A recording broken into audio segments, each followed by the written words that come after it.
Pessoal, boa noite, né? Agora são 22h40, né? Amanhã a gente tem um encontro, né? No nosso horário da nossa aula.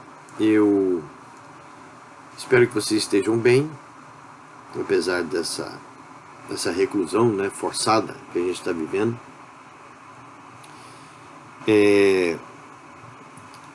Eu queria comentar com vocês que eu já andei, ou melhor, eu baixei o aplicativo no meu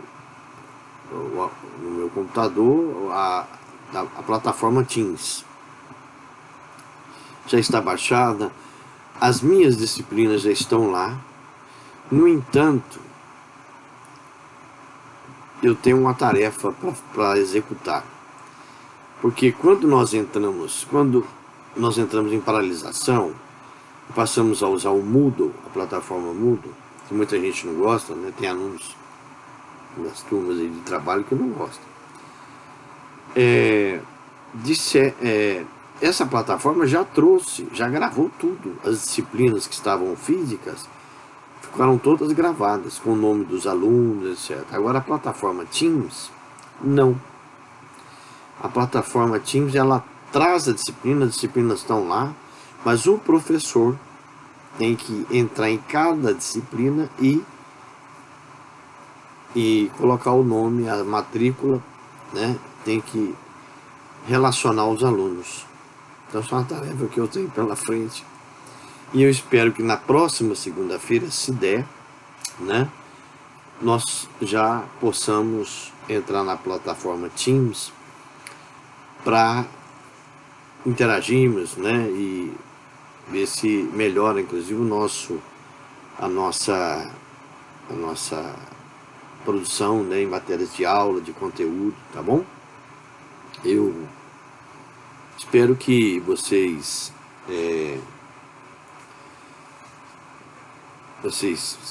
tenham um pouquinho de paciência, né? Para mim não é fácil estar lidando com essa tecnologia, né? Mas está tudo certo. Eu só preciso fazer isso agora. Que assim que eu colocar o nome de vocês, né, vocês vão poder entrar e logar, interagir comigo, tá? Aí eu tenho essa tarefa para ser executada essa semana. Vou ver se até segunda eu mando uma mensagem para vocês, né? E informando que estou na plataforma Teams para vocês entrarem no horário da aula, tá certo? Mando um dia antes ou no fim de semana eu encaminho uma mensagem, tá certo? Vamos ver se eu consigo, se eu tenho essa habilidade, tá? Bom, no vídeo aula passado, nós fizemos uma introdução sobre o trabalho, a figura do empregado rural, né? Vocês viram a complexidade que é a discussão sobre essa configuração jurídica do empregado rural. Isso é um tema, né? Não tem jeito a gente fechar, falar, não é assim, né? Não, porque tem posicionamentos divergentes, né, que a gente vai encontrar. Nós vimos, sob o ponto de vista legislativo, que a Lei 5.889, de 1973, né, que está em vigência, ela regula algumas atividades específicas do empregado rural, né? Eu até destaquei aqui jornada noturna, né, o trabalho noturno, horário, algumas características diferentes. Ela ainda é aplicada ao empregado rural, tá? Junto com a CLT. E a Constituição de 88, né, não tem mais diferença. Eu até comentei isso entre empregado urbano e rural. O empregado rural tem direito a fundo de garantia, etc. Tem tudo. Em matéria previdenciária também, mesma coisa, né? Empregado rural, do seu ponto de vista previdenciário, com a Constituição de 88, né? As aposentadorias, os valores, né, dos benefícios, às vezes tem uma diferençazinha por conta da idade, né? O trabalhador rural aposenta com 60 anos, a mulher empregada rural 65, né? Mas o valor do benefício, a forma de calcular é a mesma coisa, né? Na seara trabalhista a gente tem essa discussão, né? Por quê? Antes da Lei 5.889, A CLT tinha excluído da incidência dela a figura do empregado rural, e ao fazer isso, lá na letra B do artigo 7º, deu a ideia de que empregado rural se define empregado rural pela atividade que ele executa. Pela atividade que ele executa, né? Então, observava que se ele executa uma atividade rural, típica, ele é rural, né? Ele é rural. No entanto, a Lei 5.889, de 1973, trouxe uma rediscussão da matéria, né? Para a Vollia, essa doutrinadora que às vezes eu cito, ela é contundente em afirmar o seguinte: defendemos, isso é aspas, defendemos que a Lei 5.889 de 1973 pacificou a matéria, né? E empregado rural é aquele que trabalha para empregador rural, né? É aquele que trabalha para empregador rural. Então, pode acontecer, e acontece, que no âmbito rural, da atividade rural, alguns trabalhadores empregados não atuam diretamente na atividade agrícola ou pecuária. Mas se o empregador é rural, explora economicamente a propriedade rural, né? Ele é rural. É o caso que ela cita ela fala das atividades típicas e atípicas, né? Por isso que ela citou o motorista, né? Cita a secretária, né? Que pode estar dentro de uma propriedade rural, que administra a parte a parte administrativa lá dentro, né? Da sede da fazenda. Então isso aí, embora exerçam funções que não são típicas, mas como o empregador é rural, para ela é empregado rural. Esse é um posicionamento que ela tem. Ela cita alguns autores que não pensam dessa maneira. Ela cita Alice Monteiro de Barros, o Arnaldo Suziquinde, que já faleceu, né? São doutrinadores que, para eles, o que define é a atividade exercida pelo empregado na atividade agrícola, né? Trabalho executado, né, em serviços na agricultura. Então é pela atividade, não é pela figura do empregador propriamente, né, do empregador rural. E há uma terceira corrente, defendida pelo Maurício Godinho, no sentido de se adotar um outro critério. Olha só, para se definir um empregado rural, seriam necessários 2 requisitos, segundo, né, tá aqui: atividade do empregador, né? Quer dizer que o empregador rural explora a atividade econômica, explora a terra, né, economicamente a propriedade, terra, mais local de trabalho. Isto é, além do empregador explorar a atividade rural, o empregado deve trabalhar em prédio rústico ou propriedade rural, né? O conceito de prédio rústico ou propriedade rural, essa figura está na lei 5.889. Prédio rústico é o estabelecimento rudimentar com pouca ou nenhuma maquinaria, de pequenas dimensões, enquanto propriedade rural tem edificações, máquina moderna, né? O Sérgio Pinto Martins entende que prédio rústico é aquele que é destinado à exploração agrícola, mesmo que localizado em perímetro urbano ou rural, né? Por outro lado, Maurício Godinho, de forma até de certa forma isolada, defende que prédio rústico é situado na área urbana, embora a exploração econômica da empresa seja enquadrada como atividade rural. E a Vollia diz que prédio rústico é estabelecimento rudimentar. Rústico é o prédio onde se guarda a sua produção, embaixo de lençóis ou em barracos de madeira. Propriedade rural é o estabelecimento que para o mesmo produto há grandes reservatórios com temperatura controlada e guardados por edificação de alvenaria, tá?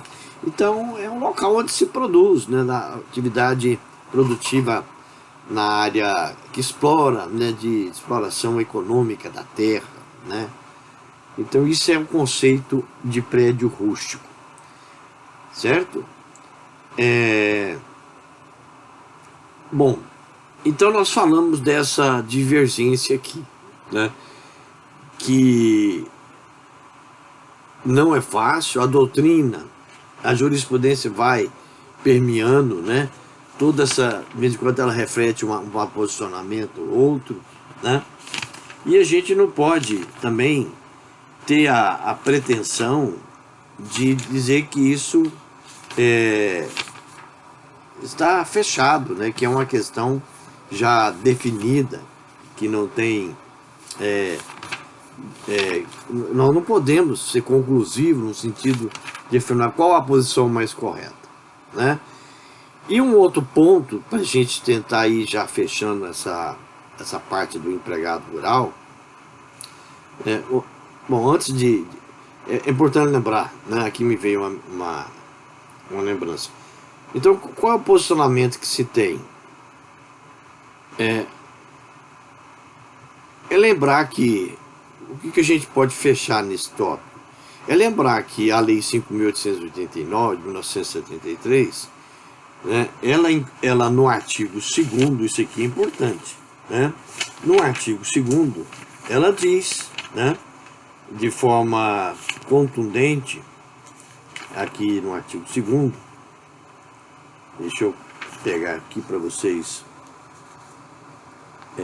conceito de enquadramento, Lei 5.886, ela conceitua empregado rural,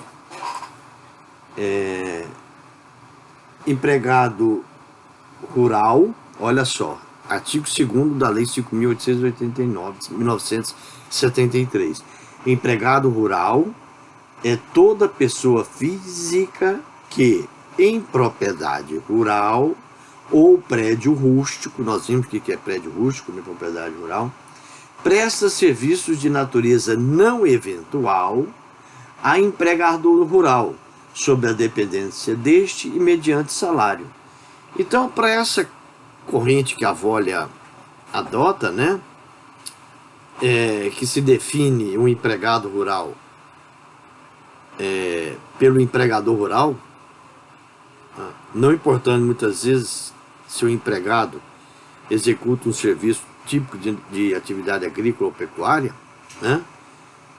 Se é empregador rural, esse empregado é rural. Então eu vou registrar lá na carteira dele como empregado rural, tá? Esse é o posicionamento dela. Eu acabei de ler aqui que ela é contundente em fazer essa afirmação, né?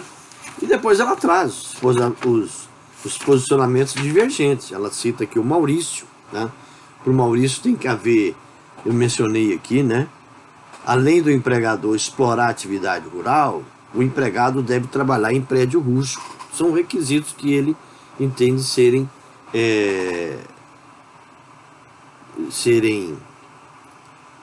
considerados para a definição de empregado rural, né? Então, fica aqui essa colocação para a gente não achar que isso é definitivo, né?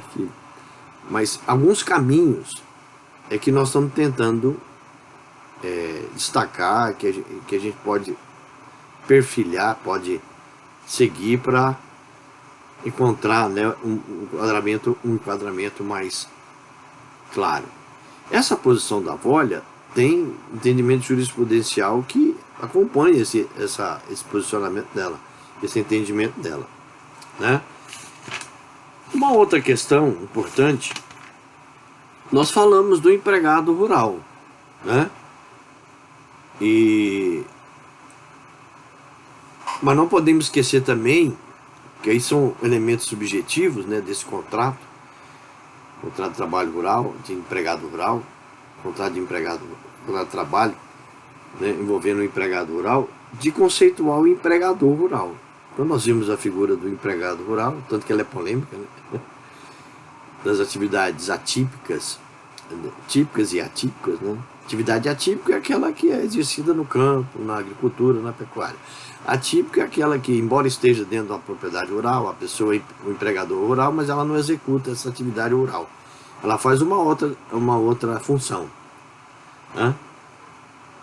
Bom, o artigo 3º da Lei 5.889 também diz que empregador rural é a pessoa física ou jurídica, proprietário ou não, que explore atividade agroeconômica em caráter temporário ou permanente, diretamente ou através de prepostos e com auxílio de empregados, né? Com auxílio de empregado. É interessante, né, essa questão da figura também do empregador rural. Então aqui está dizendo que o empregador rural, o artigo 3º da Lei 5.889, de 1973, diz que empregador rural é a pessoa física ou jurídica, proprietária ou não, que explore atividade agroeconômica em caráter temporário ou permanente, né? Está dizendo diretamente ou através de prepostos e com auxílio de empregados. Inclui-se na atividade econômico-rural a exploração industrial em estabelecimento agrário, não compreendido na CLT. Né? Então, o decreto 73.626 de 1974, o que esse decreto fez? Ele regulamentou a Lei 5.889 de 1973. Então esse decreto 73.626 regulamenta a Lei 5.889. Né?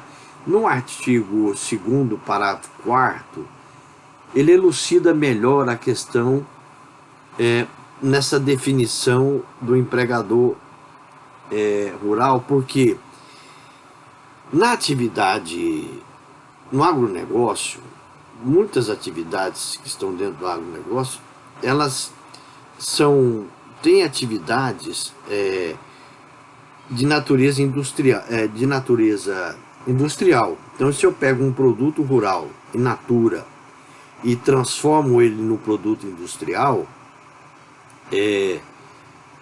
aí nesse caso, a empresa que faz essa transformação do produto não é empregador rural, é uma atividade industrial. Por exemplo, o álcool, né?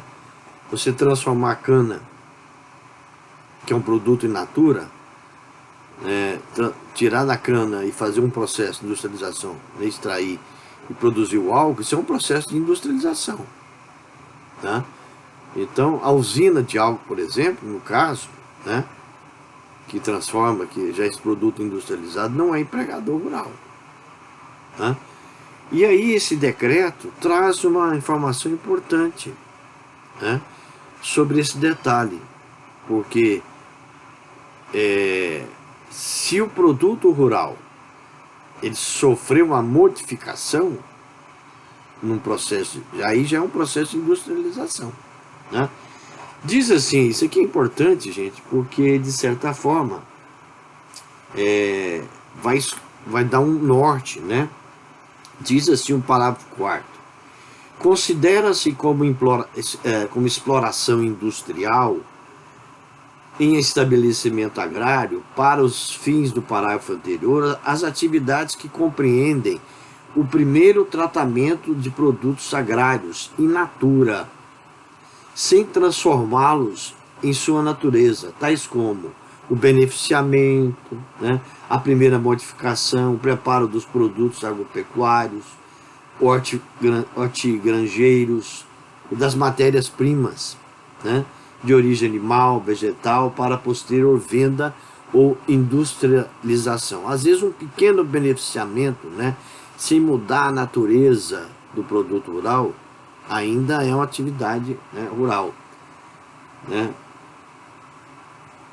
Aí vem o inciso 1, o beneficiamento, o beneficiamento, a primeira modificação e o preparo dos produtos agropecuários ou hortifruti de matérias-primas de origem animal ou vegetal para posterior venda ou industrialização. O aproveitamento dos subprodutos oriundos das operações de preparo e modificação dos produtos in natura referidas no item anterior. Aí no parágrafo 5º desse artigo 2º do decreto 73.626, diz assim, ó: para os fins previstos no parágrafo 3º, não será considerada indústria rural, não será considerada indústria rural aquela que, operando a primeira transformação do produto agrário, altere a sua natureza, retirando-lhe a condição de matéria-prima. É exatamente o caso, né, da usina de cana-de-açúcar, quando você transforma, né,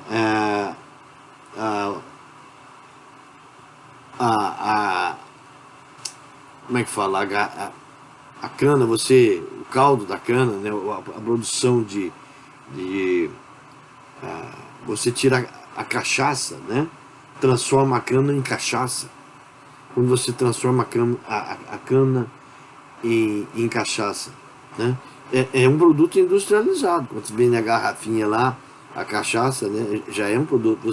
Houve uma transformação, né? Aí está dizendo aqui, ó, que para os fins não será considerada indústria rural, né?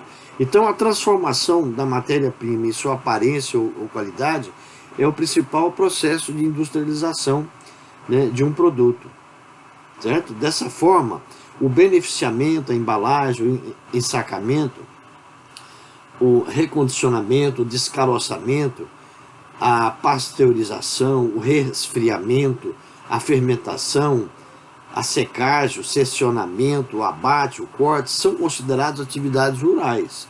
Além disso, todo o aproveitamento de produtos e subprodutos. Por esse motivo, né, aí vem o mesmo, por esse motivo, o forneiro é considerado industriário, já que trabalha na indústria de carvão vegetal, que é um produto novo, não encontrado com esta aparência na natureza. O mesmo se diga em relação aos trabalhadores de alambique, de usina de cana-de-açúcar, né? Transforma a cana em açúcar, e na de álcool, né? Cabe salientar que nesses casos, né, olha, até aqui há uma, né, nesses casos,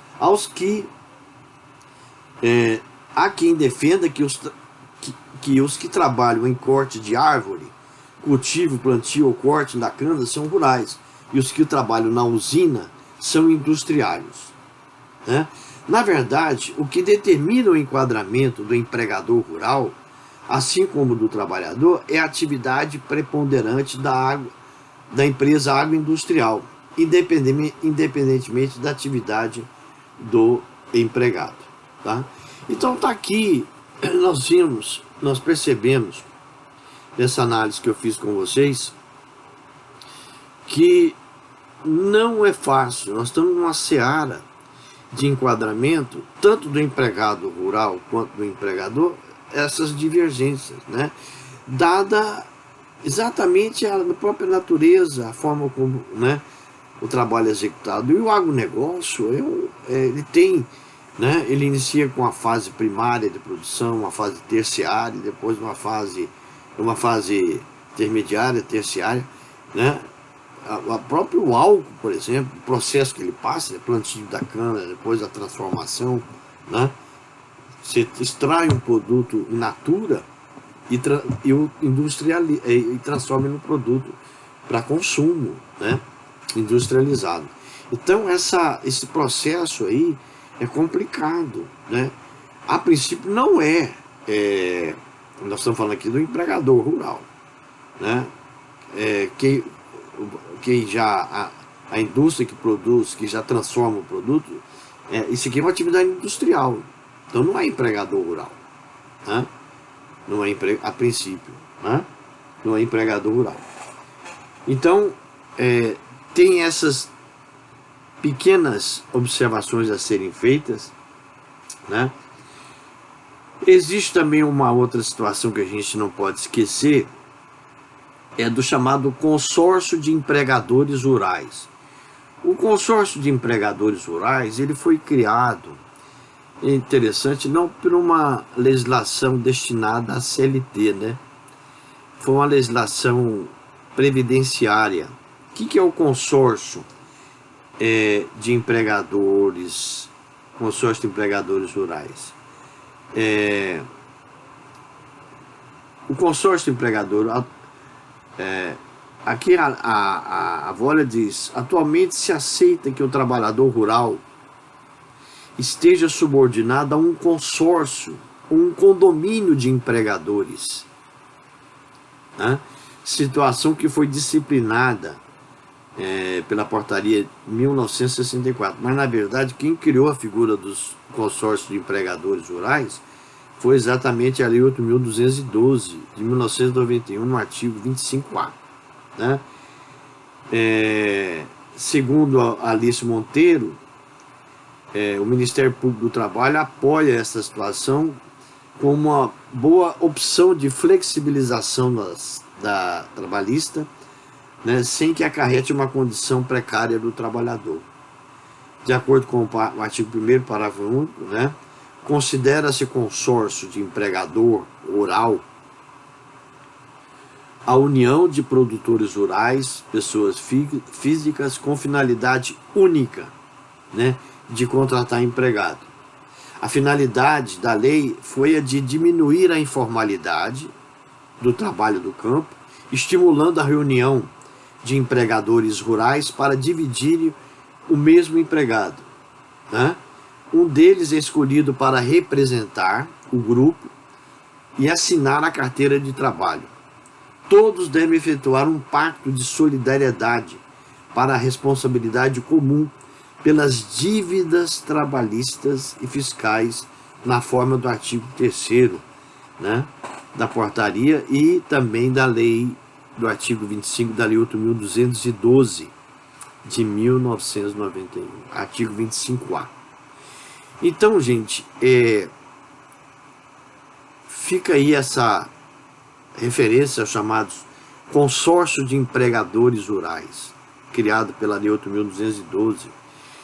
Qual é a finalidade desse consórcio? Reúne um certo número de produtores rurais, eles, numa forma de condomínio, né, registra em cartório, um membro desse grupo assina a carteira e esse empregado trabalha para um, trabalha para o outro do grupo.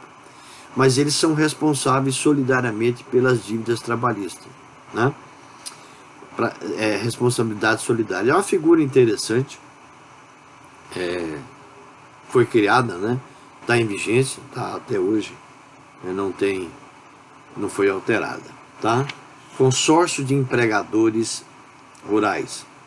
Então são pessoas físicas, né, de produtores rurais que se reúnem, formam um condomínio, um grupo, registram em cartório, elege uma pessoa do grupo que vai assinar a carteira, né, e esse empregado vai trabalhar para os membros do grupo.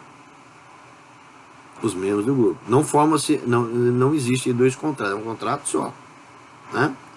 Tá certo? Mas eles são responsáveis solidariamente. Tá?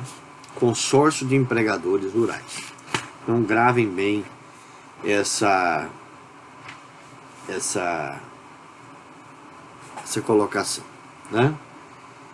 Bom, em relação aos direitos do empregado rural, eu disse que são iguais ao do urbano, né? Algumas situações se aplica a Lei 5.889 de 1973, né? Intervalo de jornada, né? O aviso prévio, por exemplo, aqui a Volha está mencionando, né? No período de aviso prévio, trabalhado pelo empregado rural, notificado da despedida injusta, a lei lhe garante o direito de descansar um dia por semana, né? Um dia por semana, não lhe aplicando a regra do artigo 488 da CLT, no caso o trabalhador urbano, né? Que concede ao urbano, ao empregado urbano, a redução de 2 horas, né?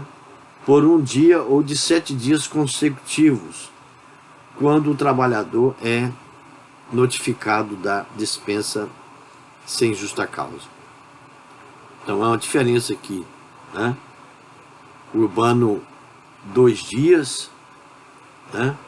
Ou melhor, 2 horas por dia, ou 7 dias consecutivos. No caso do empregado rural, a lei lhe garante o direito a descansar um dia por semana, né? Já é diferente. Os intervalos, né, também, no intervalo nos serviços intermitentes, a hora noturna, que nós já falamos que é diferente, né? O horário noturno, as utilidades, moradia, tá? Então, algumas características, né? Alguns pontos divergentes, não divergentes, não é esse termo, alguns pontos que diferem um pouquinho do urbano, do empregado urbano, se aplica a Lei 5.889. Mas, no geral, né, numa visão ampla, o empregado rural tem todos os direitos que o empregado urbano tem. FGTS, horas extras, adicional noturno, descanso semanal remunerado, todos os direitos, trabalhistas e previdenciários, né? Normais. Algumas situações, né, pela natureza do serviço, a execução dele, é que a gente às vezes vai na Lei 5.889 de 1973 e dá uma olhadinha para ver, por exemplo, esse empregado ele é rural, ele como é que fica a questão do adicional noturno dele? É igual ao do urbano? Não. O urbano é 20, o rural recebe 25. Como é que a hora urbana, noturna dele é de tanto a tanto, diferente do empregado urbano, né? O intervalo dele, trabalho intermitente é tanto, né? Então são pequenas, a questão das utilidades, como que calcula, tem uma forma diferenciada. Então, pequenos detalhes que eles estão mais ligados à natureza em si né, do empregado rural e que não caracteriza, não indicam essas pequenas diferençazinhas, pequenas enquadramentos, não indicam diminuição de direitos ou porque vai receber menos, né? Mas são definições, são criadas para atender a a uma atividade que tem, né, todo um perfil diferente do empregador urbano, por exemplo, né? Bom, eu sei que tem muitas questões, né, para serem tratadas em relação ainda ao rural, né, que não dá para fechar, né? Não dá para a gente fazer aí um fechamento dessa questão em ser de forma taxativa, né? Porque há divergências, tanto no enquadramento da figura do empregado, né, até na figura do empregador rural, tá? Até na figura do empregador rural. Vou dar um exemplo. Um empregador rural, por exemplo. Se eu tenho uma propriedade pequena, embora ela esteja até no perímetro urbano, não é nem numa área rural, mas se eu exploro economicamente essa propriedade, exploro a terra, O empregado que está ali, ele é rural. Ah, mas ele não está, a propriedade não está no meio rural, mas às vezes é uma área grande, né? Que a expansão urbana vai chegando, mas ainda tem ainda lugares aqui que estão dentro de um perímetro já considerado urbano, mas, né? Aí eu exploro economicamente e o empregado que eu tenho ali, ele é empregado rural. Se eu exploro economicamente a terra, tá? Em produção de hortifruti, etc., ele é empregado rural. Então, a gente tem que se orientar um pouco, né, pela jurisprudência. A Volha traz aqui, ela faz até um apanhado interessante de jurisprudência, né? Não dá para a gente ficar lendo para vocês, ficaria cansativo, né? De posicionamentos, né, dos tribunais em relação a esses enquadramentos, né? Ela traz aqui, ó, né? A seguir algumas decisões a respeito da matéria, demonstrando que o TST ora enquadra o trabalhador pela sua atividade, né? Ou seja, pelo que ele faz, se é agricultura, se é pecuária, mesmo contrariando a orientação jurisprudencial 419, né? Aqui ela traz aqui, ó, enquadramento: empregado que exerce atividade em empresa agroindustrial, definição pela atividade preponderante da empresa, né? Aqui tem outra: relação de emprego, trabalhador rurícola, mecânico. Olha essa aqui: enquadra-se a reclamada como empregador rural em razão das atividades de natureza agrária que realiza. Seus empregados são considerados rurícolas, né? Rural. A respeito das funções exercidas, em razão do disposto no artigo 2º da Lei 5.889 de 1973, que exige apenas a prestação de serviços a empregador rural em propriedade rural ou prédio rústico, né? Aí vem emenda constitucional, tem esta corte tem entendimento no sentido de que deve ser enquadrado como trabalhador rural o mecânico, tá vendo aqui, que presta serviços para a empresa cuja atividade é preponderantemente rural. Não há que falar aplicação de prescrição quinquenal em caso como o presente. Então, até o mecânico. Depois vem enquadramento do empregado como rurícola, né? Então, tem algumas decisões interessantes que ela traz, né? Então, nós vimos, concluindo, que a gente deve buscar sempre avaliar, né, essas divergências, lembrando que a Lei 5.889 de 1973, no artigo 2º, traz o conceito de empregado rural, né, e que há uma corrente até grande que enquadra o empregado rural pelo empregador rural, não importando se a atividade dele essencialmente é em atividade agrícola ou pecuária, né? Do empregador rural, nós vimos que a definição dele está no artigo 3º, né? Que explora economicamente a propriedade, a terra, né? Tira dela, né, a produção. Que há também aí uma questão das usinas, né, que na transformação do produto rural, produto in natura, em produto industrial, né?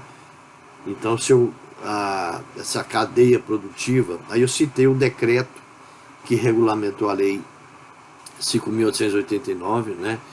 Aqui, a atividade que já transforma o produto rural num processo industrializado, já pronto para o consumo, isso é indústria, né? Então, quem trabalha nesse processamento já na atividade, é atividade industrial, industriário, tá? Mas tem que avaliar, né? Tem que analisar de forma pormenorizada.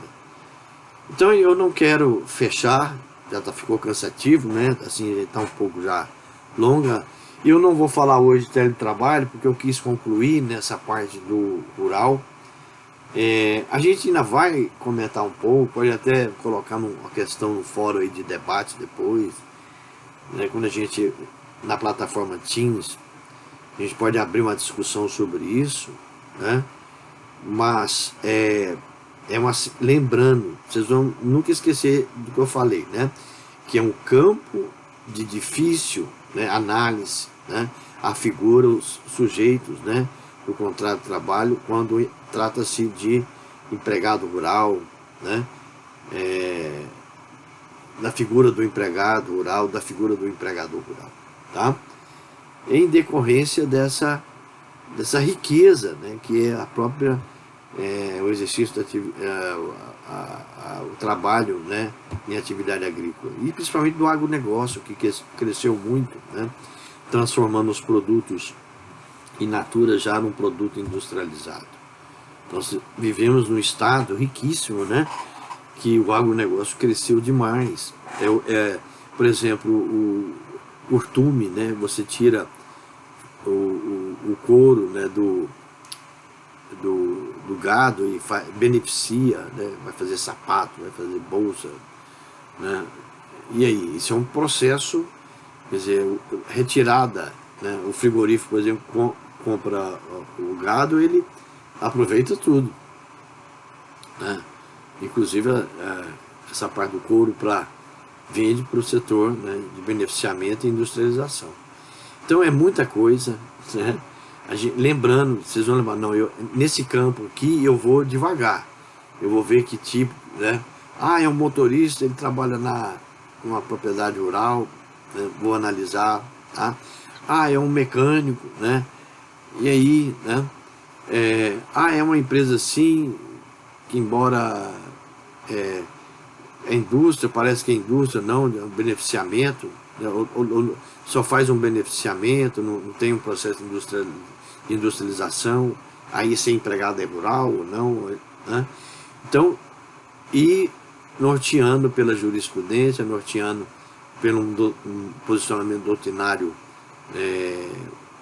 mais contemporâneo, né?